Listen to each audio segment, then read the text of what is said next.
고린도전서 10장 1절에서 12절. 제가 가진 성경은 신약성경 274쪽에 있습니다. 고린도전서 10장 1절로 12절 다 찾으신 줄 알고 교독하고 마지막 12절만 함께 읽겠습니다. 형제들아, 나는 너희가 알지 못하기를 원하지 아니하노니 우리 조상들이 다 구름 아래에 있고 바다 가운데로 지나며 다 같은 신령한 음식을 먹으며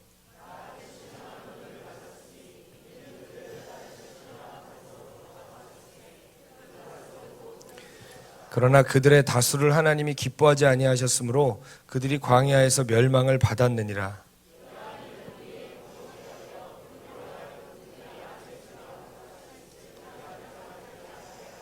그들 가운데 어떤 사람들과 같이 너희는 우상 숭배하는 자가 되지 말라. 기록된 바 백성이 앉아서 먹고 마시며 일어나서 뛰논다 함과 같으니라.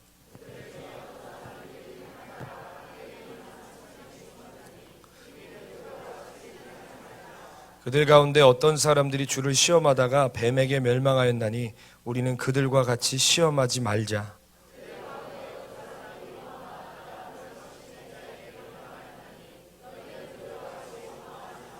그들에게 일어난 이런 일은 본보기가 되고 또한 말세를 만난 우리를 깨우치기 위하여 기록되었느니라. 그런즉 선줄로 생각하는 자는 넘어질까 조심하라. 아멘. 아멘. 같은 줄기 다른 열매라는 제목으로 하나님 말씀 나누겠습니다. 제가 아프리카에 살 때 가장 좋았던 거 하나는 저희 집에 고맙게도 월세로 살았는데 저희 집의 집주인이 망고나무를 4그루나 심어놨다는 것이었습니다. 그래서 제가 아무 노력을 하지 않아도 철만 되고 때가 되면 망고가 주렁주렁 열려서 망고가 거의 발에 치일제경이었습니다. 우리나라는 망고 요즘 많이 싸지긴 했지만 그래도 귀하죠? 예, 몇 년 전에 제주도 갔다가 공항에서 봤더니 제주도에서 키운 망고라고 하면서 애플망고 6개를 9만 원에 팔더라고요. 여러분 정말 말도 안 됩니다. 그렇죠? 근데 거기서는 정말 거짓말이 아니라요. 망고가 하도 많으니까 망고 던지면서 놀았어요. 내가 저거 나무 맞춘다 잘 봐 하면서 망고 막 던지면서 그렇게 많았어요. 망고가 주렁주렁 열리니까 부럽죠? 이젠 저도 부러워요. 예, 이제 우리 집이 아니니까. 아무튼 그렇게 망고를 원 없이 호사스럽게 그냥 매일매일 따서 먹고 던지고 놀고 밟고 놀고 하던, 오죽하면 망고 먹다 개 주겠습니까? 많아가지고. 이제 그런 시절 어쨌든 추억 저편으로 이제 흘러갔죠. 이제는 다 남의 얘기가 됐죠. 저희 집에 망고나무가 총 4그루가 있었는데 이상하게 그 중에서 저희 현관문이랑 가장 가까운 데 심겨진 나무는 조금 나무가 이상했습니다. 열매가 다른 나무들은 주렁주렁 모든 가지에서 다 맺히는데 이 가지는 3분의 2는 맺히고 3분의 1은 열매가 잘 안 맺히는 거예요. 그래서 이게 왜 안 맺힐까 하고 가까이 보니까 뭐가 좀 이상합니다. 제가 눈으로 보기에도 이상해요. 뭐가 이상한가 봤더니 줄기는 뻗어 있고 잎사귀는 무성한데 잎사귀가 색깔이 누렇게 변색이 돼 있더라고요. 그래서 제가 현지인을 불러다가 물어봤어요. 이 나무는 왜 여기만 열리고 여기는 안 열리냐 그랬더니 이 망고나무가 드는 병이 있답니다. 그 병에 걸려서 한쪽 줄기에서는 열매가 맺히는데 이쪽 줄기에서는 열매가 못 맺힌다는 거예요. 열매가 맺혔다 하더라도 작고요, 먹을 만한 이 모습으로 나오지가 않는 것입니다. 이상하죠? 참 신기했습니다. 같은 나무인데 한쪽 줄기에서는 열매가 주렁주렁 열리고 어떤 줄기에서는 병든 열매가 맺히거나 맺히지 않고 있었다는 것이죠. 참 신기했습니다. 여러분, 우리가 같은 밭에다가 똑같은 씨앗을 뿌렸다고 해서 항상 같은 등급의 열매가 맺혀지는 건 아닙니다. 그렇죠? 어떤 것은 똑같이 뿌려서 똑같은 비료 먹고 똑같은 거름을 먹고 자랐어도 어떤 거는 극상품이 되기도 하고 어떤 것은 쓸 수가 없어서 동물 사료로 쓰기도 합니다. 짐승도 마찬가지예요. 한 우리에서 자라지만 어떤 짐승은 A2+급 한우가 되기도 하고 어떤 것은 그냥 여기저기 싼 값에 헐값에 팔리는 고기가 되기도 합니다. 같은 데서 자랐다고 해서 같은 것을 먹고 컸다고 해서 같은 열매, 같은 결과를 항상 맺는 것은 아니더라는 것이죠. 여러분, 이게 우리의 영적인 원리와 똑같습니다. 우리가 같은 영적인 양분을 먹었는데 전혀 다른 열매를 맺을 수 있을까요? 없을까요? 전혀 다른 열매를 맺을 수 있습니다. 그거는 누가 임상실험을 할 필요도 없이 성경에도 나와 있는 이야기입니다. 성경에는 두 인물을 항상 비교하면서 다른 길로 갔더라라는 얘기가 심심치 않게 나와요. 그렇죠? 아담과 하와처럼 같이 망한 케이스도 있지만 둘이 전혀 다른 길을 간 케이스를 우리에게 알려주면서 절대로 우리는 저 망하는 길을 가지 말아야 되겠다, 우리에게 본보기가 되는 이야기들이 있단 말이에요. 여러분, 같은 아담의 뱃속에서, 하와의 뱃속에서 낳은 가인과 아벨이지만 그들의 삶이 어땠습니까? 그들의 삶의 모습이 전혀 달랐어요. 그렇죠? 심지어는 서로 죽이기까지 했어요. 여러분, 이삭의 아들로 태어났지만 전혀 다른 운명을 살아간 에서와 야곱 이야기도 있어요. 뿐만 아니라 같은 스승 밑에서 같은 영적인 줄기를 먹고 자랐는데 전혀 다른 길을 간 사람들의 이야기도 있어요. 사무엘 밑에서 정말 붕어빵 찍어내듯이 똑같은 기름 부음을 받은 사람이 두 사람이 있었어요. 누구죠?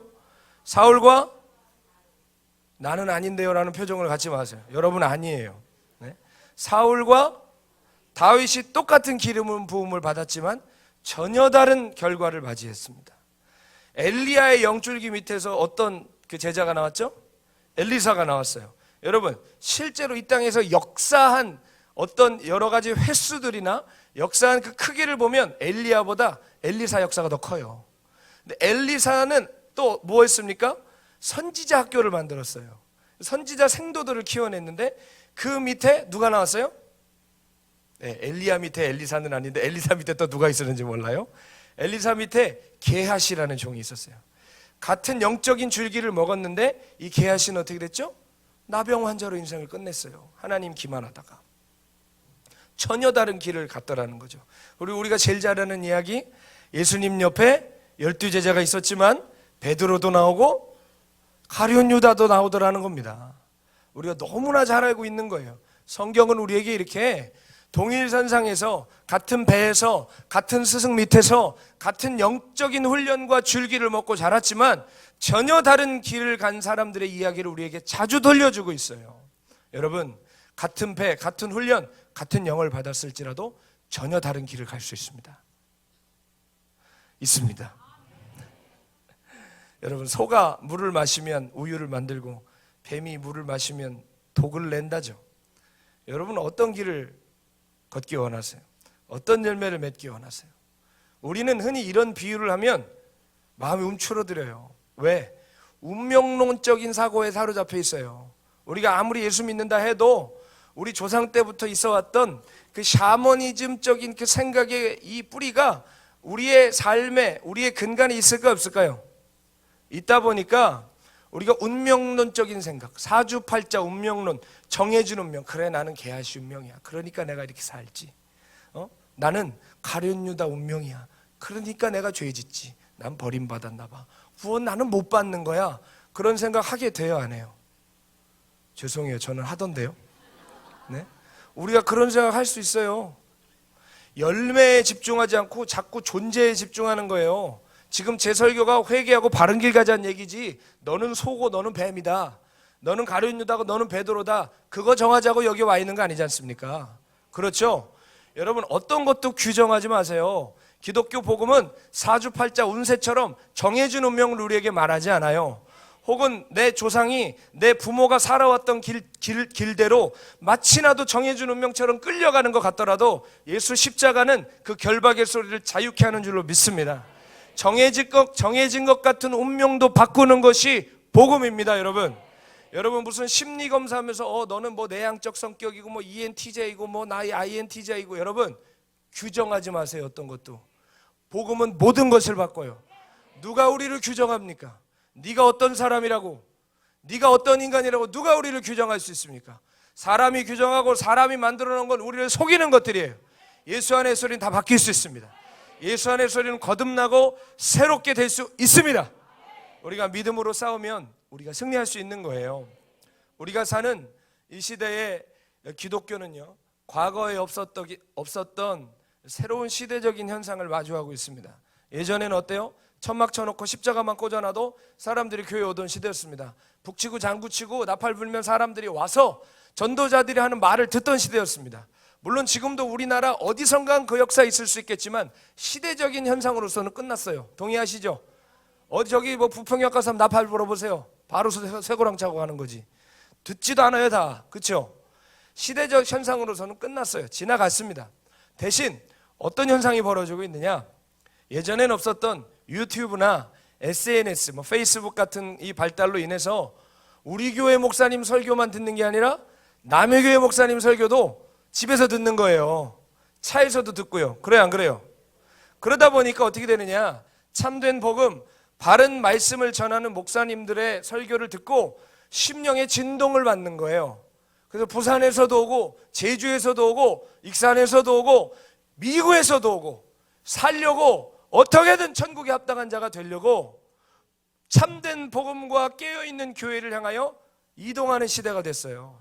이전에는 없던 시대예요. 이런 시대가 여러분 근데 마가의 다락방에만 있는 거 아닌 거 아시죠? 곳곳에 하나님의 깨어있는 종들이 있는 곳으로 성도들이 이동하고 있어요. 기도가 살아있는 곳으로 사람들이 가고 있어요. 왜일까요? 살기 원하고자 하는 것입니다. 정말 주님의 날을 준비하고자 그러는 것이에요. 사람들은 그러죠. 볼멘 소리로 이거 수평이동 아니냐, 건강하지 못한 성장 아니냐라고 얘기하지만 이건 여러분 그렇게 그냥 볼멘 소리에서 끝날 얘기가 아니라 한국교회라는 타이타닉이 침몰하고 있다는 증거라는 것입니다. 침몰하면 어떻게 하죠? 아직 침몰하지 않은 쪽으로 가는 거예요. 사람들이 살려고. 아시겠습니까? 살고자 이동하는 것을 수평이동이다, 덕스럽지 않다, 그런 소리 하기 전에 여러분 정말 살아있는 복음이 이 나라 이 땅의 교회마다 넘쳐나야 할 줄로 믿습니다. 그런데 문제는 무엇이냐, 옳은 소리하고, 지금부터 잘 들으세요, 옳은 소리하고 바른 소리 전하는 교회에 왔다고 해서 우리가 옳은 사람, 바른 성도 되는 것은 아니라는 것입니다. 아무리 마가의 다락방에서 영적인 양식을 먹고 훈련을 받고 기도의 단을 쌓아도 여기에서도 에서 나옵니다. 여기서도 사울 나오고 여기서도 가룟 유다 나온다 이 말입니다. 아시겠어요? 여러분 그거 아십니까? 성경에서 결국은 격길로 갔던 사람들, 멸망의 길로 갔던 사람들을 보면요, 그들이 원래 못돼 먹고 못 배우고 모자라고 부족해서 그런 사람들이 아니었다는 것을 우리가 알게 돼요. 여러분 상대적으로 세상적인 눈으로 에서와 야곱을 비교해 보십시오. 누가 더 그 시대가 원하는 사람이었을까요? 이 시대 말고 그 시대요. 이 시대는 요리 잘하는 시대가 대세잖아요. 셰프들이 막 나와서 막 설치고, 야곱은 쉽게 말해 이 시대가 원하는 사람이에요. 얄쌍하고 막 칼질 막 잘하고 바느질을 잘 덮고 DIY 이런 거 잘하는 애예요. 예? 근데 에서는 어때요? 막 가슴에 털 나요. 성경이 얘기하잖아요. 막 털 나고 막 이렇게 하고, 예? 막 그냥 삽 들고 막 어디 막 팔 데 없냐고 막 이러는 사람이에요. 쉽게 말해 그 시대가 원하는 사람. 자기 부족을 지켜야 돼요. 언제든지 전쟁 준비를 해야 돼요. 언제든지 사냥을 해서 음식을 만들어내야 하는 그 시대가 원하는 사람이었어요. 아니 그러고 보니 아버지가 누굴 더 이뻐하겠어요? 여러분 그거 아시죠? 아버지는 강한 자식에게 마음이 가고요, 엄마는 약한 자식에게 마음이 가요. 예. 대기업을 봐도 대기업 총수의 자리를 물려줄 때 재벌들이 큰아들한테 해주던가요? 큰아들한테 해주지 않고 실력 있는 자식한테 갑니다. 능력 있는 자식한테 해요. 그런데 엄마는 어떻죠? 꼭 오토바이 타는 자식 가서 막 뒷바라지하고 막 빚져가지고 막 걔 막 옷 사주고 이런단 말이에요. 그러니까 리브가는 누구 편? 리브가는 야곱 편, 이삭은 에서 편. 이삭은 에서 편이었어요. 에서를 더 사랑했어요.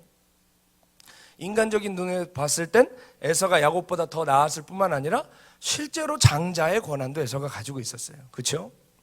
사울을 보세요. 사울은 어때요? 일단 부잣집 아들이었어요. 베냐민 지파 기스의 아들이었는데 당나귀를 수십 마리 잃어버려서 찾으러 갔다고 그랬죠? 당나귀가 수십 마리나 아무 집에 있냐고요. 예? 그래요 안 그래요? 그리고 종들이 찾으러 갔대요. 종을 아무나 부리냐고요. 사울은 부잣집 아들이었어요. 유력한 사람 기스라고 그랬어요. 유력하다는 건 돈 많고 유명한 사람이란 얘기예요. 아시겠습니까? 그 지파에서 유명한 사람이었다는 거예요. 사울의 아버지가. 그렇게 타고난 혈통이 있었고요. 키가 얼마나 컸는지 얼마나 했대요? 다른 사람보다 어깨 위나 더 있었대요. 그러니까 엄청 큰 거죠. 그렇죠. 자, 다윗과 비교해 보세요. 다윗은 어때요? 막내였어요. 베들레헴 2세의 막내 아들이었어요. 양치러 그냥 동네 밖으로 내보냄 받았고 아들을 불러오라는데 부름도 못 받던 사람이었어요.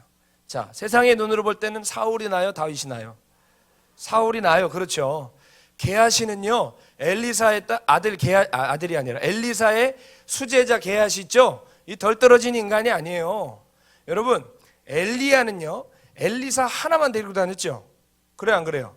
제자가 엘리사 하나밖에 없었는데요, 엘리사는 선지자 학교를 운영했어요. 제자가 엄청 많았는데 그 중에 뽑혀서 일거수일투족을 같이 했던 사람이 게하시거든요. 그럼 실력이 좋아야 돼요, 안 좋아야 돼요? 실력이 좋고 똑똑하고 빠릿빠릿하고 눈치가 있는 사람이었어요. 여러분, 다른 선지생도보다 훨씬 괜찮은 사람이었다는 거죠. 가룟 유다는 어땠을까요? 가장 믿음직하고 신임받는 사람이었습니다. 왜죠? 그가 재정권세를 맡았거든요.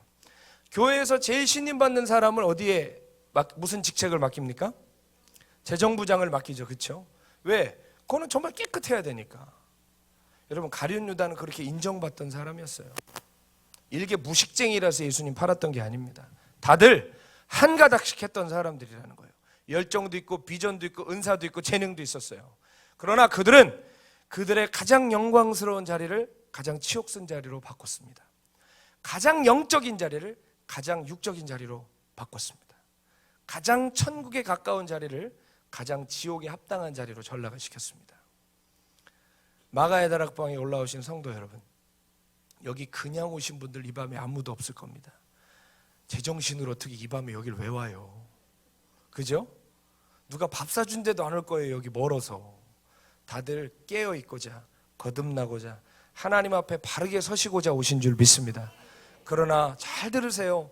여기에 와 계심이 어디서 듣기 어려운 말씀을 주의 종에게 들을 수 있음이 그래도 불행 중 다행이다마는 그것이 우리의 안심 사유가 되거나 우리의 허망한 삶의 면죄부가 될 수는 없다는 것입니다.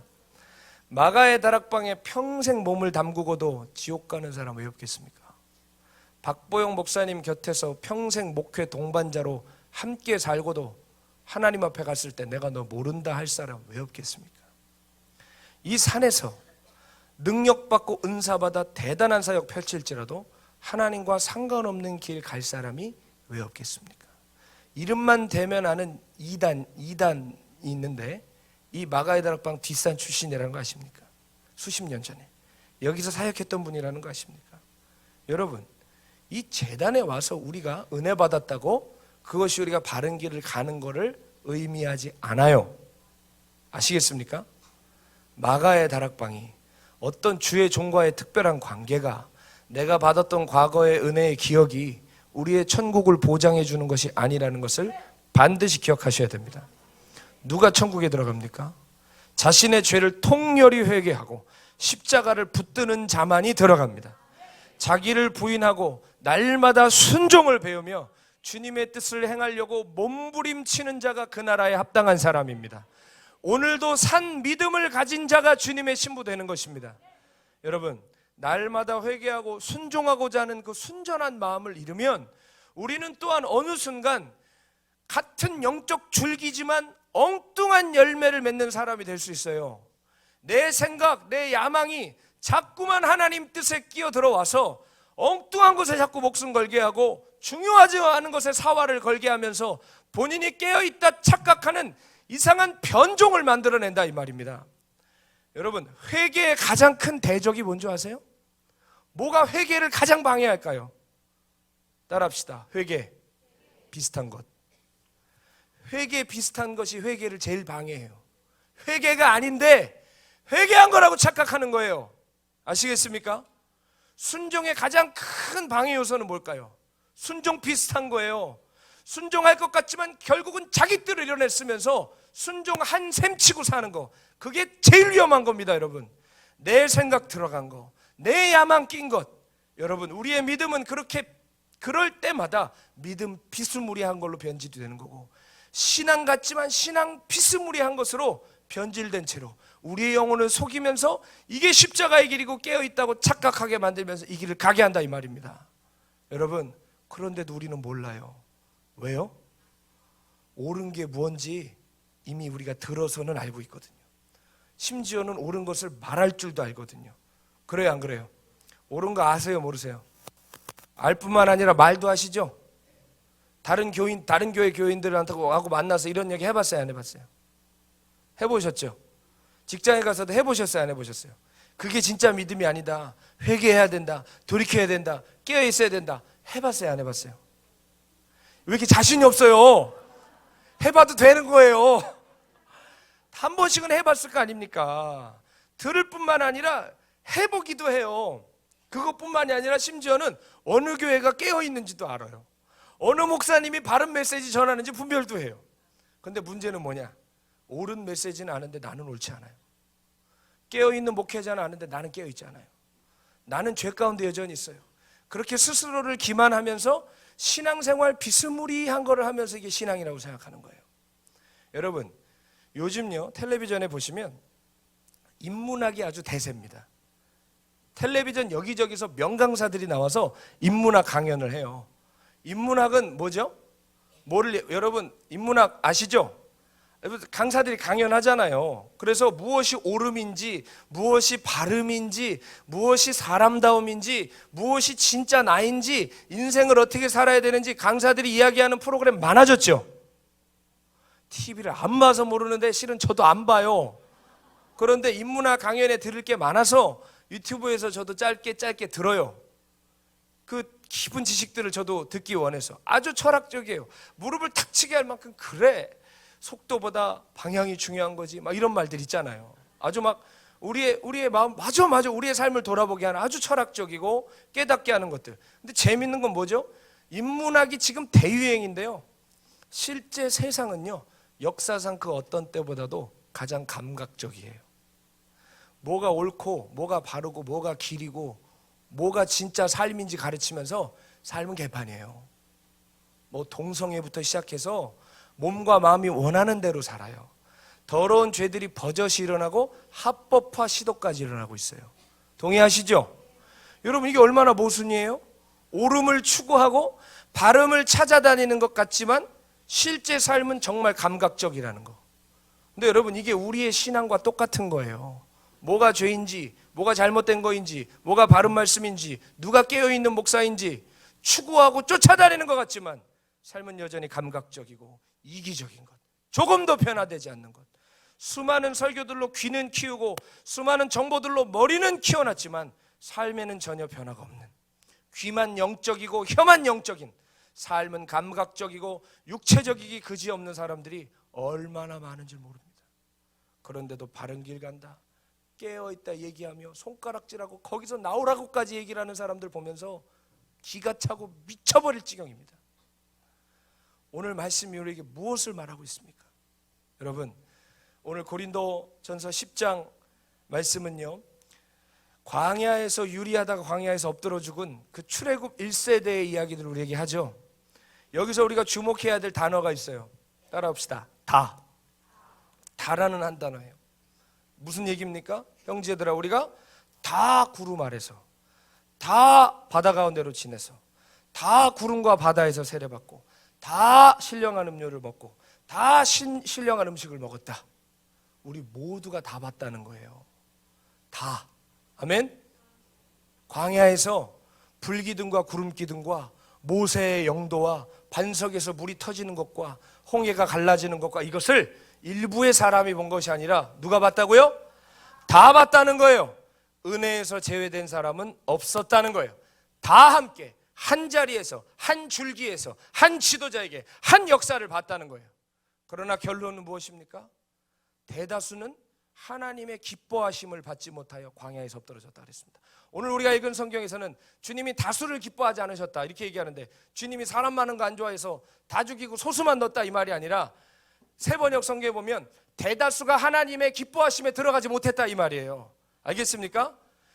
그러면 하나님 기분 따라냐? 그게 아니라는 것을 뒷절에서 우리에게 계속 얘기하죠. 그 다음에 뭐라고 얘기합니까? 자, 6절에 보세요. 이런 일은 우리에게 본보기가 돼서 우리로 하여금 그들이 악을 즐겨한 것 같이 즐겨하는 자가 되지 않게 하리 함이니, 그들 가운데 어떤 사람들과 같이 우상 숭배하지 말아라. 8절에 보면 음행하지 말아라. 9절에 보면 주님을 시험하지 말아라. 10절에 보면 원망하지 말아라. 같이 다 같은 영광을 보았지만 다 같이 모세 밑에서 영적인 훈련을 받고 불기둥 구름기둥을 보고 홍해를 다 같이 건넜지만 각자 원망하는 자는 입술로 멸망하고 각자 시험하는 자는 불경한 마음으로 멸망하고 우상을 숭배하는 자는 그 길로 가고 각자 제 갈 길을 가더라 이 말입니다. 아시겠습니까? 동일한 영적 줄기였지만 전혀 다른 열매가 맺히더라는 것이죠. 여러분, 우리가 12절 말씀을 우리의 심장에 새겨야 됩니다. 그런즉 선줄로 생각한 자는 넘어질까 조심하라. 아멘. 깨어있다 착각하는 분들 계십니까? 실상은 잠든 자일까 두려워하십시오. 안다고 생각하십니까? 실상은 아무것도 모르는 자임을 두려워하셔야 됩니다. 분별을 말하면서 거기서 나오라고 막 손가락질하고 외치는 사람들 계십니까? 실상은 본인이 가장 흉악한 자리에 앉아 있을 수도 있다는 거 기억하셔야 됩니다. 박보영 목사님과 저는요, 제가 결혼하기 전까지 7년 반 정도 제가 목사님 밑에서 공동체 생활을 했습니다. 그때는 정말 목사님과 가까이 함께 지내면서 많은 기적과 역사를 보았습니다. 하늘의 비밀을 많이 들었습니다. 여러분, 사택에서는 죄 짓기 어렵습니다. 죄 짓고 나면 목사님이 다 본 것처럼 얘기를 합니다. 그러면 여러분, 사람이 미쳐버려요. 그럼 좋을 것 같죠? 아, 내 죄를 누가 맨날 다 얘기해 줬으면 좋겠어. 그럼 좋을 것 같은 사람 손 들어보세요. 그거 사람 미치는 거예요. 제가 무슨 죄를 짓고 오면요, 제가 젊으니까 혈기도 있고 죄도 짓고 할 수 있잖아요. 저는 그러면 안 돼요? 저도 죄인이잖아요. 그런데 그거를 어디 있었는지 뭐 했는지 속일 수가 없는 거예요. 와, 이게 사람을 미치게 만드는 거예요. 죄와 직면하지 않을 수가 없는 시간들을 살았어요. 하나님이 그냥 살아 계신 게 아니라 시퍼렇게 살아 계시더라고요. 그런데 여러분, 그거 아십니까? 저만 있었던 게 아니라 그때 그 역사와 인도하심을 본 사람들이 저뿐만이 아니라 적지 않았어요. 수십 명이었어요. 그런데 그들이 그 역사를 보고 전부 다 주의 종이 됐다거나 주님의 길을 간다거나 하지 않더라는 것입니다. 오히려 많은 수는 지금 연락도 안 됩니다. 아예 주님을 떠난 친구들도 있고요, 교도소에 가 있는 친구들도 있고요, 지난달에는 어떤 아이는 투신했다는 얘기도 들었습니다. 근데 5층에서 투신을 했는데 살았어요. 근데 살면 뭐해? 몸이 다 부서졌는데. 여러분, 그 아이가 사택에서 한 솥밥 먹고 자라던 애예요. 같이 얘기하고 웃고 울며 기도하던 애예요. 그렇게 됐어요. 여러분, 어쩌면 그렇게 살도록 정해진 것처럼 그 길을 가는지, 우리가 함께 경험했던 그 은혜들이 무색할 만큼 각자 전혀 다른 길을 가고 있습니다. 절대 한 솥밥 먹고 같은 영적 훈련을 받고 같은 영적 아비 밑에 있었다고 해서 같은 열매를 맺는 것은 아니라는 것을 저는 적지 않은 시간을 통해 두 눈으로 똑똑히 봤습니다. 사람들은 말해요. 박보영 목사님과 살았으니 얼마나 좋았겠냐고. 맞습니다. 제 생에 2번 태어나도 이런 복은 없을 겁니다. 그러나 솔직히 얘기하면 제 존재적인 입장에서 봤을 때는 마냥 좋기만 했겠습니까? 그 죄와 싸우고 나를 버리고 억울함을 참고 그러기 위해 흘렸던 눈물과 한숨과 아픔의 시간들을 어떻게 다 표현할 수 있겠습니까? 목사님께 때로는 사형 선고 같은 말씀을 들은 적도 있었어요. 내가 말이야, 기도해보면 김 전도사는 곧 버림을 받아. 그러면 숨이 멎어요. 차라리 그냥 죽이시죠. 이렇게 얘기할 정도로. 그러면 막 진짜 넘어가는 거예요. 근데 그 얘기를 들으면서 억울하지 않아요. 왜? 제가 저를 알거든요. 내가 어느 길을 가고 있는지 내가 알거든요. 여러분, 이 앞에 서 있는 김성준 목사는 흔들림이 덜해서 여기 와 있는 게 아니라 누구보다 많이 흔들렸지만 하나님 은혜로 와 있는 사람이에요. 그러니까 여러분도 할 수 있는 거예요. 우리 다 갈 수 있는 길이에요. 아멘. 제가 잘한 거 하나도 없습니다.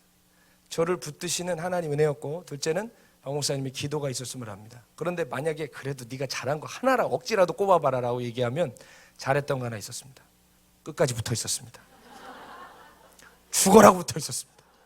근데 붙어 있는 게 그냥 붙어 있는 게 아니라 눈가림 하듯이 얍삽하게 붙어 있는 게 아니라 진짜 끈질기게 붙어 있었습니다. 아마존 가라면 갔습니다. 아프리카 가라면 갔습니다. 오라면 왔습니다. 그것뿐입니다. 근데 주님이 하시지만 마음 다해서 했습니다. 울면서라도 갔습니다. 죽을 것 같은데도 했습니다. 오해하지 마세요. 나는 그래서 잘 왔다, 저놈은 유다고 나는 베드로다, 그 얘기가 아니에요.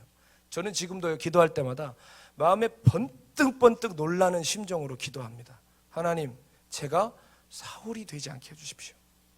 하나님, 제가 게하시가 되지 않게 해주십시오. 하나님, 유다가 되지 않게 해주십시오.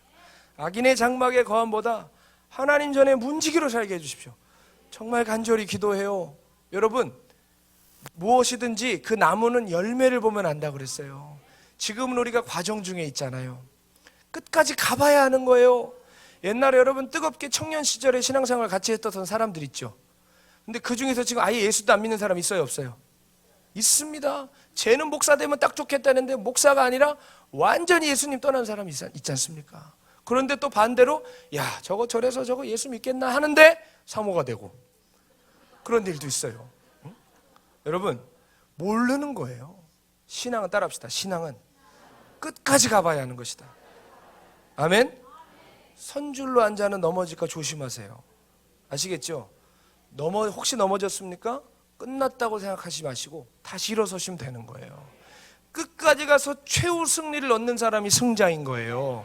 지금 우리의 신앙과 은사와 능력과 내가 누구 밑에 있어, 뭘 배웠어, 어디를 갔다 와서 무슨 비전을 품었어, 귀한 것이지만 그게 우리의 신앙의 끝을 보장해 주는 것은 아닌 거예요. 아멘입니까? 여러분, 하나님과 나 1대1로 서야 돼요. 저 주님 앞에 갔을 때 박보영 목사 밑에 네가 몇 년 있었더라? 이런 거 계산 안 합니다, 천사가. 아시겠습니까? 제 삶을 다 비출 것이고 제 삶의 심장과 폐부와 일거수일투족과 앉고 일어섬을 얘기해 주셔서 선악간에 제가 말한 대로 행한 대로 심판받을 것입니다. 우리 모두가 마찬가지입니다. 누구도 우리를 대신해 줄 수 없고 순교자 자녀여도 소용이 없어요. 몇 대째 신앙이어도 소용이 없고. 아멘이십니까? 주님 앞에 설 준비를 오늘부터 하셔야 됩니다. 사울의 길로 가고 계시다면 다윗의 길로 돌이키시고, 게하시의 길로 가고 계시다면 엘리사의 길로 돌이키시고, 가룟 유다의 길로 가시고 계시면 베드로의 길로 돌이키시면 되는 것입니다. 운명론을 설교하는 게 아니라고 그랬어요. 당신 이거고 당신은 저거다가 아니라 돌이키면 삽니다. 여러분, 오늘 목을 매달아 죽으려던 가룟 유다가 갈릴리 바다에서 주님을 만나면 사는 것입니다. 여러분, 돌이키는 은혜가 우리에게 있잖아요. 십자가의 은혜가 있잖아요, 우리에게. 아멘. 오늘 그 간절한 기도를 가지고 우리가 매달리고 의지해야 될 줄로 믿습니다. 순전한 마음 잃지 않기를, 순종하고자 하는 태도를 잃지 않기를, 예수님을 우선으로 여기는 삶에서 떠나지 않기를 간절히 바라고 기도하십시오. 여러분, 조금 몰라도 괜찮아요. 아시겠죠? 지식이 부족하여 우리가 말세에 미혹 당하지 않아요. 아멘.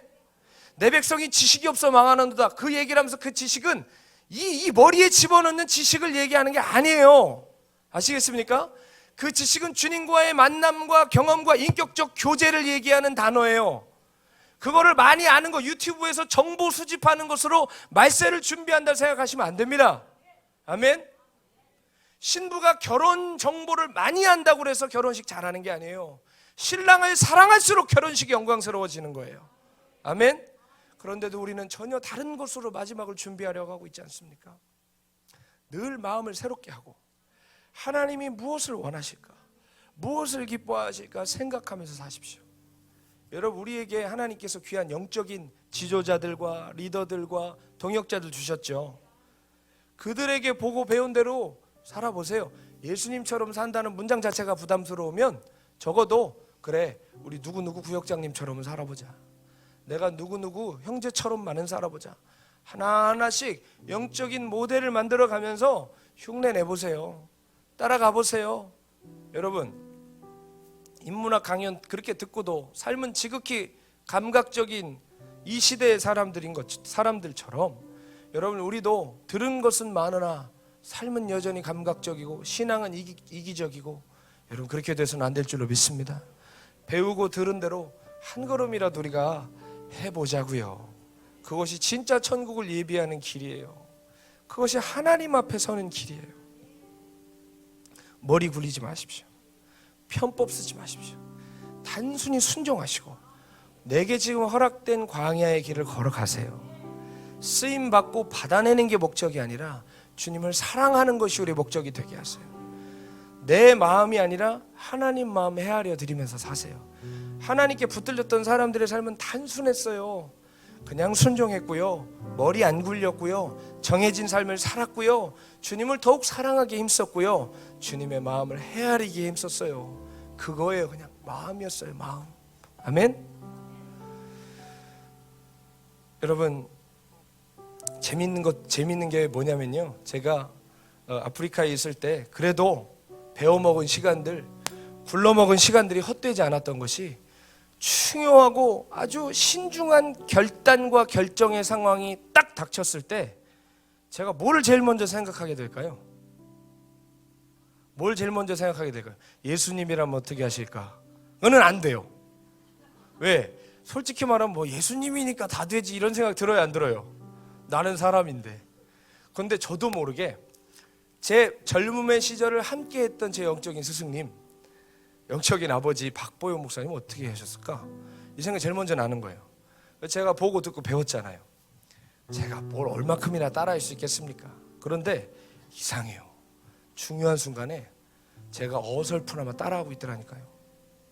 아주 결정적인 순간에 제가 옛날에 보고 배웠던 그 걸음을 걷더라니까요. 여러분 그냥 보고 배운 대로만 하세요. 들은 대로만 해보세요. 아멘. 뭐가 옳은지 입으로 얘기하지 마시고 여러분의 걸음으로 얘기하세요. 아멘. 제가 이 간증을 한국에서 해본 적이 별로 없습니다. 왜? 한국에 왔더니 박 목사님 한 100번을 하셨더라고요. 제가 이런 일이 있었는데요. 아프리카에 있을 때 저희 동네에서 이렇게 사역을 하다가 사막 지역에 우물을 파고 이제 교회를 시작하게 됐어요. 그래서 이제 그 다음 주에 교회를 시작하는 날이라서 제가 매주 나가던 그 우리 동네 교회를 마지막으로 나가는 날이었어요. 그래서 그날 이제 옷도 잘 차려입고 마지막이니까 인사 잘하려고 이제 갔습니다. 가서 저는 뒤에 앉았어요. 뒤에 이렇게 앉아서 이렇게 우리 식구들끼리 예배를 드리는데 말이 예배지 집중을 아주 극도로 하지 않으면 쉽지가 않아요. 다른 나라 말이니까 막 집중하고 막 어떻게든, 그리고 에어컨도 없고 후끈하고 사람들 땀 냄새 나고 쉽지 않거든요. 근데 거기 이렇게 앉아 있는데 제가 이렇게 의자에 앉아 있었는데 제 앞에 의자에 제가 그 동네 사람 웬만한 얼굴 다 알거든요. 그런데 처음 보는 사람이 애를 이렇게 하나 안고 왔어요. 애를 이렇게 하나 안고 와서 제 앞에 딱 앉는데 애가 이제 엄마 쪽을 향해서 안겨서 이렇게 딱 보면 얼굴이 저랑 마주치겠죠. 이게 계산이 안 되세요? 앞에 있는 애랑 얼굴이 이렇게 마주친단 말이에요. 그래서 제가 이렇게 봤더니 이렇게 까꿍하고 이제 막 했는데 한 3살 정도 돼 보였는데 가만히 봤더니 애가 눈을 계속 이렇게 막 찡그리는 거예요. 근데 봤더니 얘가 왜 저래? 하고 이렇게 봤더니 여기에 누런 게 이렇게 껴 있더라고요. 누런 게 껴 있고 아 얘가 아프구나 하고 이제 이렇게 봤더니 눈이 뿌연 거예요. 아니 어떻게 애가 일어나? 여러분 원래 이렇게 백내장이든 뭐든 이런 건 연세가 드신 분들이 주로 되는 건데 아니 어떻게 3살짜리 애가 일어나? 그래서 이제 엄마한테 귓속말로 예배 끝나고 나를 좀 만나고 가라고 얘기를 했어요. 그래서 예배를 끝나고 나서 이제 만나서 아이 눈을 이렇게 제가 딱 떠서 봤더니 애 눈이요, 제가 그냥 제 눈으로 봐도 휴대폰 액정 땅에 떨어뜨려서 깨진 것처럼 깨져 있더라고요. 눈이, 각막이. 이게 각막이라고 그러지 망막이라고 그러지 어쨌든 제일 바깥에 거 각막이에요. 예, 이게 다 깨져 있더라고요. 그래서 아니 아줌마 애가 왜 이렇게 됐냐고 라고 얘기하니까 2주 전쯤에 집 밖에서 놀다가 가시나무에 눈이 딱 찔렸다는 거예요. 그래서 애가 이제 눈이 깨진 거예요. 그래서 아줌마 이렇게 두면 어떡하냐고. 그러니까 병원에 자기가 데리고 갔다 왔대요. 근데 우리 동네 병원은 어느 수준이냐면 제가 이비인후과를 한번 데려갔거든요. 근데 80년대 우리나라 쓰던 그 다마 있죠, 다마. 그걸로 눈을 이렇게 봐요. 귀를 이렇게 봐. 뭐 이런 거 보고 이런 것도 없어요. 이거 비춰서 보더라고. 그 집에서 저도 볼 수 있겠어. 그게 우리 동네 병원 수준이에요. 그러니까 이 눈을 어떻게 고치겠어요? 안 되니까 우리 집에서 2시간 정도 차를 타고 나가면 대도시가 있는데 거기도 안과가 있긴 있는데 이 돌팔이 의사가 6주 있다 오라고 그랬대요. 안약 하나 주면서. 그래서 제가 그랬어요. 아줌마, 얘 이렇게 하면 눈 멀어요. 이거 안약을 놓고 6주를 버티면 정말 이 아이가 볼 수 있다고 생각해요? 볼 수 있다고 믿는데요. 무지하니까. 아줌마, 얘 이러면 죽어요. 그래서 제가 이제 의료 선교사님한테 전화를 해서 물어봤어요. 얘 눈이 이런데 6주 있다 수술한댄다. 이거 되겠냐? 물어봤더니 뭐라고 하시냐면 의사분이 빨리 조치를 취하지 않으면 염증이 생기기 시작하고 자칫하면 적출해야 된다는 거예요. 눈을 빼내고 애가 죽을 수도 있다는 거예요. 두면 빨리 옮겨야 된다는 거예요. 근데 빨리 어디로 옮겨요? 그래서 야, 이거 어떻게 하지? 막 이제 발을 동동 구르고 있다가 그 연세대학교 세브란스 병원에서 파견된 선교사님 한 분 계셨어요. 그분에게 연락을 해서 케냐 전체 병원 중에 이 아이 눈 수술할 수 있는 데가 있냐? 라고 물어봤는데 조금 이따 연락이 왔는데 저희 집에서 차 타고 한 5시간 반 정도 가면 있는 도시, 한 번도 못 가본 도시인데 거기에 할렐루야 여호와 이레로 미국인 안과 박사가 와 있다는 거예요. 미국인 의사가. 예, 여러분 좀 더 세게 놀래주셔도 감사한 일이에요. 아무튼 백인이 와 있다는 거예요. 의사가. 글로 가라는 거예요. 그래서 제가 전화를 해서 갔어요. 그 다음 날, 그날은 이제 오후가 됐으니까 가도 이제 병원 문을 닫습니다. 그래서 다음 날 새벽 해 뜨자마자 우리 집으로 오라고 그래서 이 아이를 데리고 가려고 하는데, 여러분 데리고 가기 전에 무슨 고민이 될까요? 저 오늘 이 교회 마지막이라니까요. 그러면 돈 좀 쥐어주고 병원 데려가세요 라고 해도 되죠. 물론 말은 안 된다고 하지만 그렇게 하고 싶은 마음이 생겨요. 5시간 반을 언제 갔다 오며 이 수고를 어떻게 다 감당하며 돈 좀 쥐어주고 병원 데려가라고 하고 눈 딱 감으면 그만이에요. 이제 다음 주부터 안 보니까. 그래요, 안 그래요? 근데 이상하게 그때 익숙한 얼굴이 하나 눈에 확 떠오르는 거예요.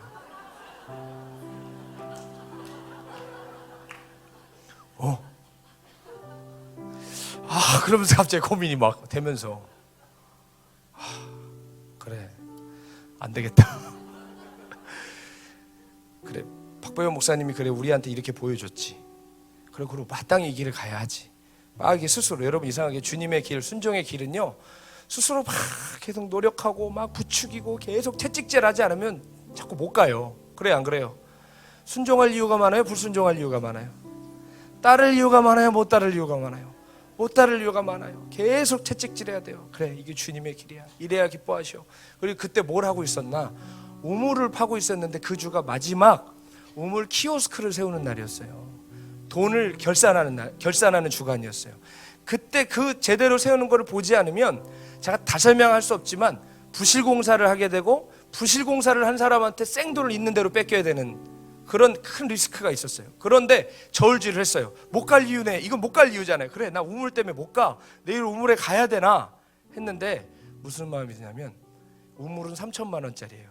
얘는 그냥 안녕 하고 잊으면 끝나랜데 하나님이 3천만 원짜리 우물을 기뻐하시겠느냐, 한 영혼을 기뻐하시겠느냐.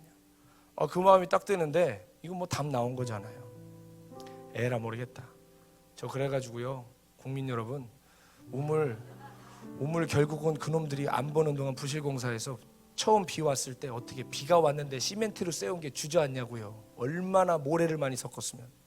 안 보는 동안 생돈 다 뺏겼어요. 저 개인 돈 300만 원 썼어요, 여러분. 어쨌든 뭐 갚아달라는 얘기 아니니까 걱정하지 마시고요. 그만큼 이상해요. 순종을 하려고 그러면 손해를 봐야 돼요. 순종을 했는데 갑자기 다음 날에 막 갑자기 하늘문이 열리고 주님이 풀어주시면 얼마나 좋겠어요.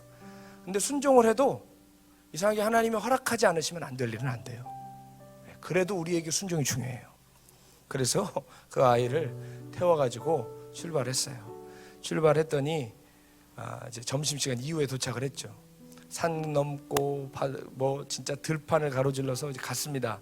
가서 의사를 만나가지고 영어 이게 미국 사람인데 제가 영어를 못하니까 스와힐리어로 했습니다. 근데 재밌는 건 그 의사도 스와힐리어에서 미국 사람이랑 한국 사람이랑 스와힐리어로 이렇게 대화를 했습니다. 그래서 얘가 이래서 왔다. 어디서 왔냐? 나 저 바린거에서 왔다. 거기서 왔냐고 막 하면서 오늘 수술 되겠냐 그랬는데 그날이 월요일인가 그랬는데 원래 오늘은 수술이 안 되는 날인데 당신이 그 먼 데서 이 아이를 데리고 왔기 때문에 자기가 특별 수술을 해준다는 거예요. 그래서 그 아이 이제 들여보내서 수술하는 거 다 수속 밟고 돈 다 내고 저는 이제 우물에 가야 되니까. 근데 이제 그날은 못 가요. 늦어가지고. 왜냐하면 해가 지면 위험해지니까. 그래서 근처 숙소에서 자고 다음 날 아침에 병원에 와서 아이를 보고 이제 우리 직원에게 이 아이 퇴원할 때까지 여기 머물다가 데리고 와라 하고 저는 이제 우물로 갔어요. 우물로 가는데 그날 이제 얼마나 이제 좀 피곤하겠습니까, 그렇죠? 피곤하고 막 이제 스트레스도 받고 운전도 오래 해야 되고 차는 또 스틱이고 막 가고 있는데 거기는 원래 동양 사람을 보면 다 중국 사람으로 통칭을 해요. 그래서 우리 같은 동양 사람이 지나가면 치나 치나 이렇게 인사해요. 차이나 차이나 하고 막 놀려요. 칭총 칭총 이러기도 하고. 그런 기분이 좋지 않지만 그래 얘네랑 싸워서 뭐해요. 그래서 그러면은 제가 너 나의 쿵후 실력을 한번 볼래? 하면서 얘기하면 잘못했대 막. 아무튼 막 제가 이제 막 장난도 치고 하는데 그날은 장난칠 여력도 없더라고. 피곤해가지고. 그래서 막 이제 들판을 가로질러 가지고 이제 저희 집이 해발 2,050m였어요. 근데 산을 타기 시작하는데 그 산이 꼬불꼬불꼬불 이렇게 돼 있습니다. 그리고 포장이 안 돼 있어요. 그리고 차가 2대가 지나가기도 어려워요. 그리고 자칫하면 차가 그 절벽으로 구르거든요. 거기를 이렇게 막 아슬아슬하게 하는데 이제 제 목표는 해지기 전에 가는 거예요. 해가 이제 뉘엿뉘엿 지려고 하니까 막 가는데 마을을 지날 때마다 이제 창문을 열고 가니까 뭐 차이나 그러고 막 놀리고 소리 지르고 막 하는데 손 흔들어 줄 여유도 없더라고요. 그래서 그냥 이렇게 막 가고 있었습니다. 그러다가 깊은 산중에 들어섰어요. 마을도 없고 사람도 안 살고 우리 집까지는 한 40분 정도 더 가야 되는 이제 그런 상황이 이제 막 속도를 내고 있었는데 그 인기척이 없고 마을도 없는 그 산 골짜기에서 갑자기 이 비탈길로 이렇게 막 차 타고 올라가는데 어떤 아이 하나가 초등학생 같은 아이 하나가 막 뛰어오더라고요. 쟤는 여기 왜 있나? 하고 이제 이렇게 가고 있는데 창문을 열고 가고 있었잖아요. 예상을 했죠. 쟤도 분명히 차이나 하겠구나. 차이나라고 얘기하던지 칭총이라고 하겠구나. 그래서 가는데요. 갑자기 지나가는데 그 아이가 저에게 사이먼 하고 부르더라고요. 사이먼 2번을 불렀어요. 근데 제가 그 자리에서 급브레이크를 밟았습니다. 왜냐하면 제 케냐에서의 영어 이름이 사이먼이었어요. 시몬. 왜 시몬이라고 했냐면 베드로가 항상 설레발치고 실수하고 나설 때마다 주님이 베드로에 안 부르시고 시몬아 이렇게 딱 부르시면 끝난 거예요. 마치 이름이 뭐 이렇게 오해하지 마십시오. 이름이 예를 들어서 좀 옛날 이름이에요. 춘자예요, 춘자. 근데 이름으로 막 예쁘게 바꿔서 뭐 이렇게 뭐 요즘 이름으로 뭐 예리마 바꿨는데 예리마 바꾸다가 자꾸 설레발치니까 야 춘자야 이렇게 하라고 거랑 똑같은 거예요. 예? 정신 차리라고. 예? 그러니까 왜 저는 이제 베드로의 자격이 없는 걸 제가 압니다. 그래서 이제 시몬이라고 사이먼이라고 했는데 사이먼 2번 불러서 깜짝 놀라서 브레이크를 밟았는데 왜 아무도 저한테 사이먼이라고 부르는 사람이 없어요. 저를 김 목사 킴이라고 부르지 사이먼이라고 부르는 사람은 없어요. 거기서 제 성을 부르지. 그리고 거기는 우리 집과는 전혀 상관없는 지역이에요. 저를 알 수가 없어요. 그래서 끽 세우고 이거 뭐야 하고 뒤를 딱 돌아봤는데 애가 없어진 거예요. 사람이 없어요. 그래서 이게 여러분 아프리카를 아시겠지만 차가 서잖아요. 그럼 사람이 와요. 와서 창문에 매달려서 뭐라도 달라고 그래요. 기다렸더니 없어요. 내려봤더니 없어요. 근데 그때부터 마음이 무섭더라고요. 무서운 게 무슨 귀신이라 무서운 게 아니라 두려운 마음이 하나님을 경외하는 마음이 확 들어오는데 주님이신가? 이거 주님이신가? 그 마음이 막 드는 거예요. 제가 케냐에 처음 갔을 때 하나님께 하나님 이거 하나만 약속해 주세요 라고 했던 게 있어요. 저 덜 익었는데 꺼내시면 안 됩니다. 여기서 되먹지 못했는데 사람들이 이 판 저 판 짜가지고 저 거기에 껴맞춰서 빼시면 안 됩니다. 박보영 목사님 모든 연단 다 끝내고 내가 다 봤다 하는 음성 저도 들어야 되겠습니다. 저도 다 되면 나가야 됩니다. 다 하나님의 때가 차야 나가야 됩니다. 절대로 못돼 먹고 덜 된 거 억지로 빼지 마십시오. 주님, 나를 끝까지 연단시켜 주십시오라고 정말 기도했거든요. 하나님께 그 약속 받아달라고 했는데 물론 대답은 안 하셨어요. 그 기도를 했는데 그날 사이먼 하고 부르는데 갈릴리 바다에서 베드로 부르시는 것 같더라고요. 시몬아 시몬아 네가 나를 사랑하느냐, 그렇게 부르시는 것 같은 거예요. 왜냐하면 네가 나를 사랑하느냐 하셔놓고 뭐라고 말씀하셨죠? 내 양을 먹여라. 그 말은 뭐예요? 나를 사랑하는 것은 내 양을 먹이는 거예요. 나를 사랑하는 것, 주님을 사랑하는 것은 한 영혼을 사랑하는 것이에요. 한 영혼을 위해 생명을 던지는 것이에요. 그 주님의 음성이 생각이 나면서 주님이 혹시 나를 부르셨나?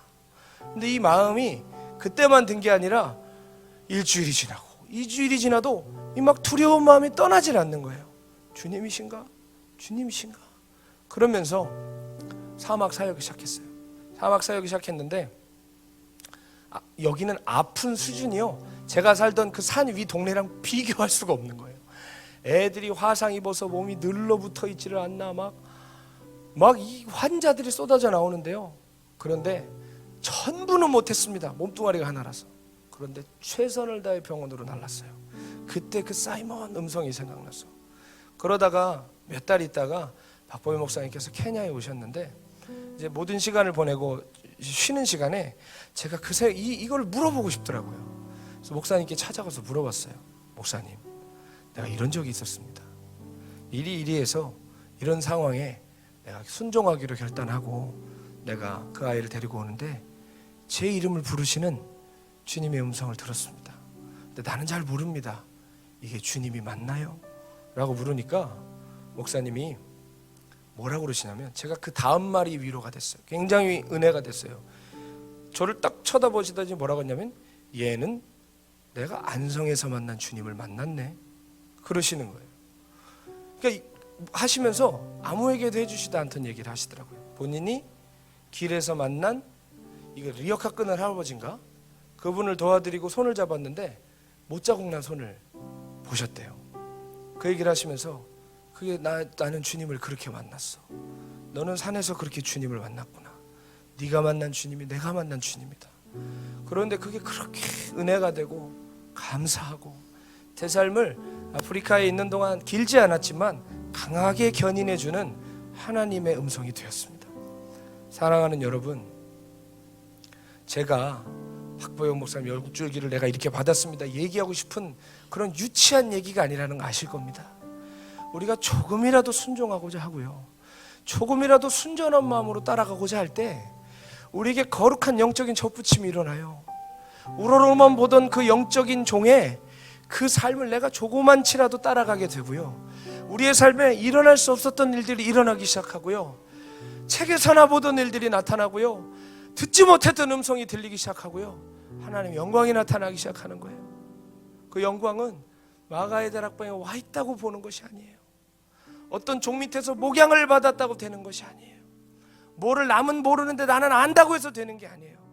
순전한 마음으로 그 길을 행할 때 주님이 역사하십니다.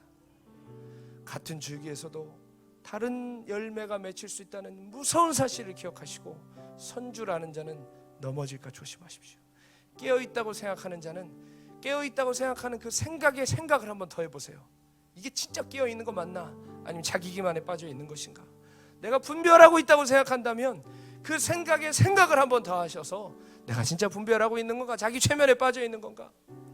잘 돌아보시고 회개에 합당한 열매 맺는 거룩한 주님의 성도들 되시기를.